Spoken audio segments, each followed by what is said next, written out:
President Trump unveiling a 70-point list of immigration demands to be met if Congress is to push through immigration reforms, especially DACA.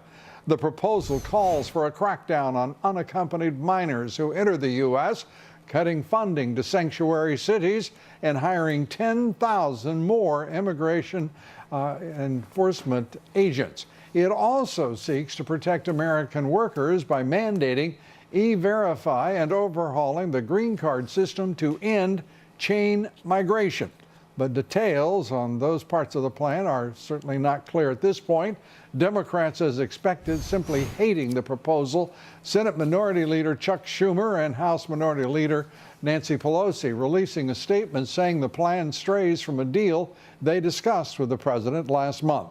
Their joint statement says in part, quote, "We told the president at our meeting that we were open to reasonable border security measures alongside the DREAM Act, but this list goes so far beyond what is reasonable, this proposal fails to represent any attempt at compromise." Trump administration officials arguing these provisions will cut down on illegal immigration, and the administration is urging Congress to include all of them in any bill addressing DACA. Joining us tonight, Jessica Vaughan. She's Director of Policy Studies for the Center for Immigration Studies. And Jessica, good to have you with us. This is a long list. It is an important list. Your reaction to it, and what do you think will be the reaction in the halls of Congress? It is a long list, but there are a lot of things wrong with our immigration system, both in border security and interior enforcement, and our legal immigration system that many Americans support but think needs to be modernized and needs to be trimmed back a little bit.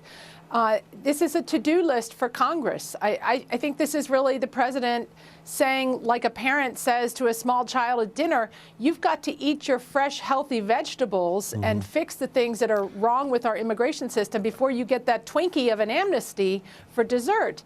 Yeah, well, it's more than a Twinkie. That's a whole dessert table, and one that's right. unappetizing to millions and millions of Americans. It is, at the same time, a proposal that opens up the discussion on DACA. DACA itself is illegal. It is unconstitutional. We know that. And yet here we are watching Congress and the president start horse trading, at least the early stages of it, over its survival. Well, the president didn't include an amnesty for people with DACA as a priority in this list of things, but clearly this is the priority for the Democrats in the House and the Senate, and that's distressing to see that amnesty is more important to them than these very necessary common sense reforms that Americans want to see happen, that are in America's best interest, and that will give us an immigration system with some integrity going forward that we can all be proud of and support. Yeah. They don't seem to be willing to budge off of their position. But if they care so much about amnesty, then they should be willing to also do these common sense reforms, because we've done this before. If we don't make these necessary changes to our immigration system, and these are things on this list that Congress has to do. The president cannot do this by himself. He's started. Not lawfully. We saw President Obama do so, but not lawfully. Let me say this. That's right. We've been at this for some time now, actively on Capitol Hill, moving through the legislative process since 2006. The Kennedy-McCain legislation was a disaster, in large measure because of chain migration and changing the rules about who could come in. And their basic tenet was anyone in the family, extended as far as the imagination could carry the left, would be fine. This does raise chain migration. It is an apparent opening bid to end it. Your thoughts? Well, I think curbing chain migration and getting rid of the unnecessary visa lottery program are the most important things that could happen in concert with any DACA amnesty if that is to happen. Every new immigrant to this country sponsors an average of more than 3 additional immigrants through chain migration. This is a recipe you're for being very ever-increasing. conservative here, Jessica. This is the studies that I have seen show in legal immigration, the average is 6.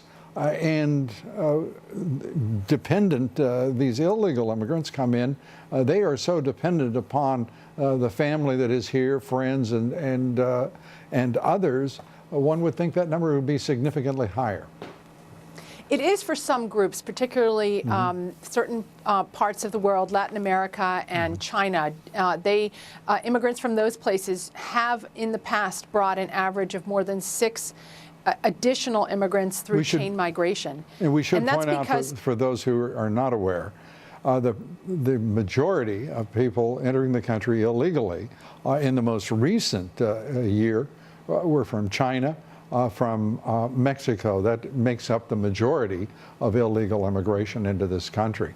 Let me ask you this final question, if I may. No discussion of a wall has been entertained in Congress, and that's when we're talking about a Congress that's led by the Republican Party. No discussion of a wall, border security, or the agents that the president has asked for. Any change, any hope of immigration reform, is it not still utterly dependent upon first securing the border and assuring the sovereignty of the nation? Yes, we have to secure the border because of illegal immigration and also the flow of illicit drugs into American communities, and to keep those American communities along the border safe. Yeah. And that has to be a prerequisite. It shouldn't be negotiable for anything. It should be Congress's job to provide the president with the resources that he needs to get that done. You and I, veterans of the immigration and illegal immigration, open borders and border security wars, know very well it has not been for a very long time. Jessica Vaughan, great to have you with us. We appreciate it. Thank you. Good to be with you.